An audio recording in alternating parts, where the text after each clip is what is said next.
Okay, so this is me without some funny Snapchat filter, but they bring me a lot of joy. But this is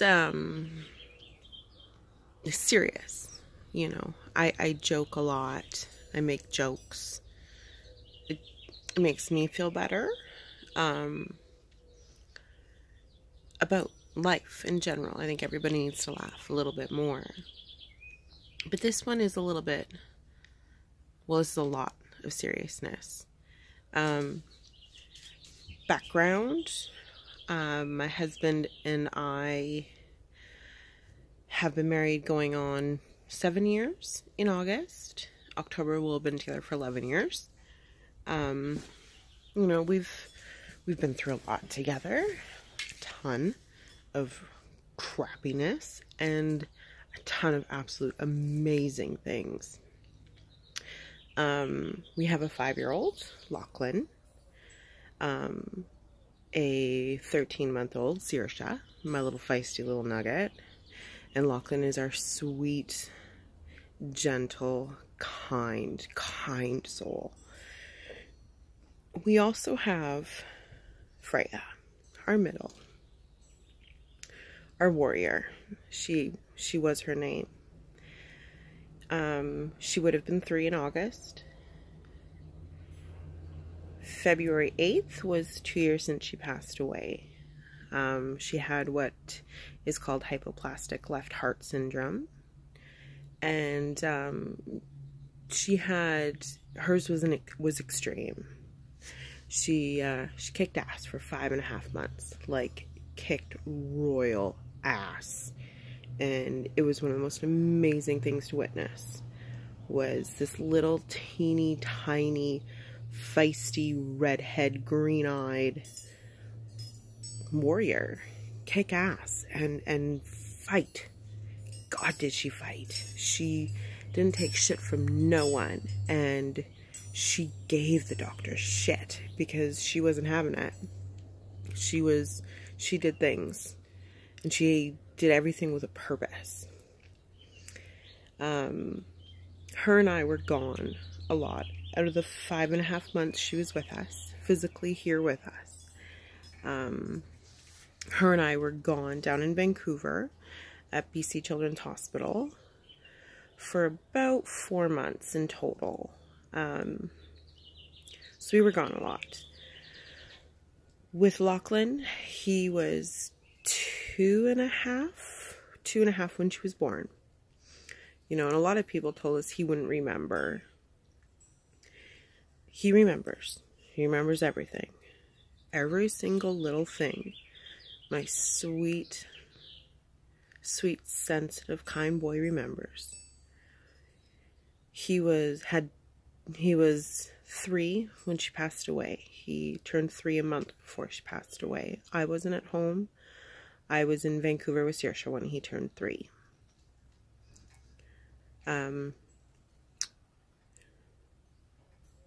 When she did get to come home, she was home for 4 days.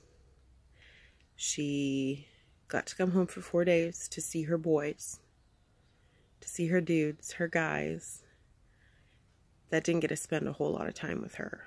I got to spend every single day with her, sitting in a hospital room or sitting in isolation in PICU with her. I got to spend all my time with her. I was lucky. I was the lucky one. I got to be with her. I got to witness firsthand the fight that this little tiny baby had. But she came home. She spent 4 days at home. She passed away on our couch at home. Her brother was sleeping. Her daddy was in the kitchen making dinner. She was watching lip sync battles, which she absolutely loved and thought was like the funniest thing in the world. But she passed away at home without doctors or tubes or monitors. She did it on her own terms. And I truly 100% with all my heart believe she had a master plan so that she could come home and pass away at home, filled with a house full of love. But Lochlan misses her greatly. We all do, you know.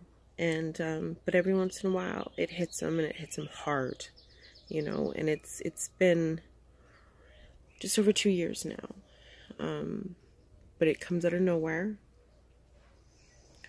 And yesterday evening, you know, Daddy was working a little bit late, so it was just Lochlan, myself, and Saoirse eating dinner. And we had just finished. Lochlan was just finishing up. I was standing at the sink, putting, you know, dishes in the sink from dinner. And I looked over at him, and he's just like me. His nose goes beet red. As soon as he's gonna start crying, his nose just goes red. And we've got pictures of Freya everywhere. She's a really big part of our daily life. And he's looking at one of the pictures on the fridge of him holding his baby sister. And he just started bawling. And I mean, full on, deep down in his soul, sadness. And, you know, anytime your kids are sad about anything, it's heartbreaking. You know, it's even more heartbreaking when there is literally nothing you can do to make that hurt and that pain and that sadness go away. There's nothing you can do, you know, besides love them. And that's it. And him and I sat. I stopped what I was doing. And I said, "Come here, baby." And him and I plopped down in the middle of the kitchen floor, and he sat there. And his soul cried. His soul wept. And he just, you know, kept saying over and over again, "It's not fair, Mom. It's not fair." And I said, "I know, baby, it's not fair." And I just tried to tell him Freya had a bigger purpose than being here physically with us. She had a bigger purpose. We said from the beginning, when we got the diagnosis, when I was 21 weeks pregnant, we said from the beginning, it's her fight. And if her only purpose is to come into this world to save other lives, then so be it. That is... I couldn't be more proud. We could not be more proud of her. So I try to tell him, you know, be proud. You know that she's constantly saving other babies' lives. You know, we allowed them to do her autopsy down at Children's Hospital. They flew her sweet little body down there. And her incredible surgeon, Dr. Gandhi, and, you know, a whole team of people. You know, her cardiologist, Dr. Human, they all were there with her, and they took care of her, and they sent her back home to us. But they learned a lot from her, and they took what they learned and are applying it to other babies, other kids, and that's incredible. That's the most incredible thing in the world. You know, so we try to tell him, you know, be proud of her and know that she's saving lives. We couldn't donate her organs because they spent a lot of time trying to get her heart going, and so it was just too long. And she was on an unimaginable amount of medication. I gave her, I can't even remember honestly how many different meds in a day I gave her. It was a lot. It was more than any parent should ever have to administer to their child. You know, I know things I shouldn't know. I have more experience giving medication than any parent should have.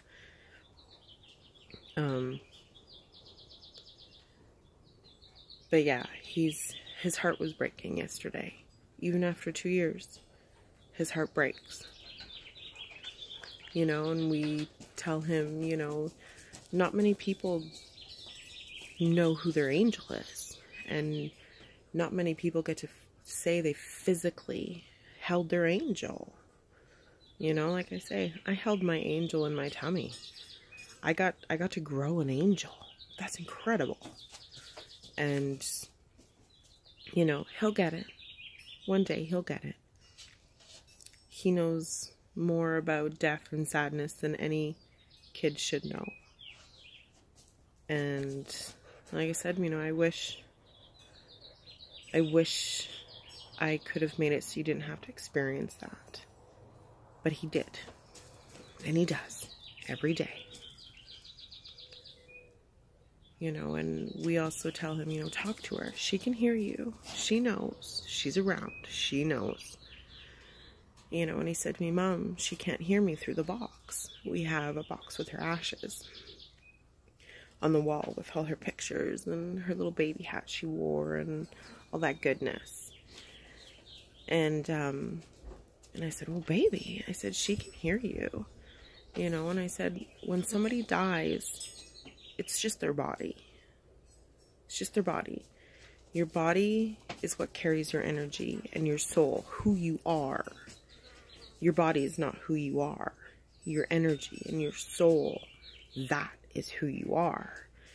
And I said, you know, when somebody dies, their energy doesn't die. Their soul does not die. They are around. They can hear you. They know. You know, and Lochlan has very, very vivid dreams. Extremely vivid dreams. Night chicken, hot dog. And he has a lot of bad dreams. Really, really bad. And he had 3 nights where he ended up in our bed every night. That's comfortable. But he was having really bad dreams again. And then one morning he woke up and he said, Chucky, you know, like Chucky, like the totally creepy, psychotic murderer doll. He's never seen Chucky. He doesn't know. He's seen a picture and we told him, you know, that's Chucky. You don't get to watch that. You don't need to see that. And Lochlan's a really good kid and he listens and he doesn't question. He just knows that there's a reason. We've told him, no, you can't see that. And he goes, okay. But he knows Chucky's laugh. That's the really creepy thing. And he gave us incredible detail about Chucky. But he said that Chucky took his bad dream friends. And we've told him, you know, as long as your bad dreams are being nice to you, they can stay. Every night we started saying a thing. Getting him to say a thing. And to get rid of the negative in his brain. You know, so he says, I do not accept the negative. I invite in the light and the love. And that's what he says every night. And he says it with gumption and he means it. But he said to me, you know, he goes, Mom, he goes, my bad dreams are worse when Freya's not there. And I just said to him, I said, baby, can you see Freya? And he says, no, Mom. And I said, can you hear her? And he says, no, Mom. I said, do you just know when she's there? And he said, yeah, Mom. He said, she's not there. So I don't know if, and a family friend has told us that Freya's attached to Lochlan, which makes a lot of sense. So she's constantly around him. So I don't know if she's trying to help him by spacing herself from him, or if she's had to go help somebody else, which wouldn't surprise me, because again, I have a cousin that Freya spends a lot of time with.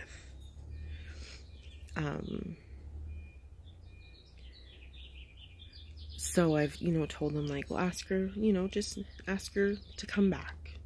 Ask her that you need her for a bit, and, you know, ask her for some help. But, you know, it's heartbreaking, and there are days where it's bad, where he misses her so much. I have days where I miss her so much it hurts. It physically hurts. But she also gave us Saoirse.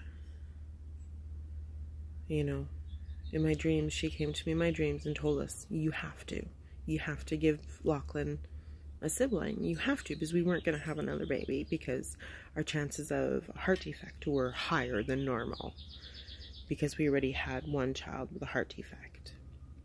So we were like, no way, we're not taking that chance. But Freya told me in my dreams, you have to, and everything will be okay. So I put my fear aside, and I listened to my baby girl. Thank God I did, because when we got Saoirse, who's perfectly healthy, 100% healthy, and feisty and fierce, and that girl takes no shit from nobody. That one's gonna be the death of me. That one's gonna challenge me like nobody else. And apparently she's my mini-me, so yay! You know, but there's so many things I am grateful for. I am beyond grateful for Freya. And I can't even possibly put into words how grateful I am and thankful. And I'm constantly thanking her, because she taught me a lot. She taught me an immense amount of things about myself that I never in a million years would have thought. You know, and she gave us Saoirse. She gave us like the most amazing gift. She gave us life by giving her life. She saved my life when I hemorrhaged the night after having Saoirse. They couldn't find my pulse. My blood pressure was like basically non-existent. And I blacked out, and I was having a seizure, and all I remember is Freya's sweet little face and her going, "Mom, wake up. You need to wake up. They need you. Wake up, Mom. Wake up." And next thing I know, I woke up to like nurses yelling my name, asking if I knew where I was and who I was, and you know, working on me and saying, you know, we've called the doctor. The doctor's on her way. Like, stay with us, kind of thing. So again, she saved my life. She saved my life by giving her life. She gave us Freya, or Saoirse, by her life being gone. You know, so I look forward to when he understands, and that maybe it'll ease his heart a little bit. And anybody that personally knows Lochlan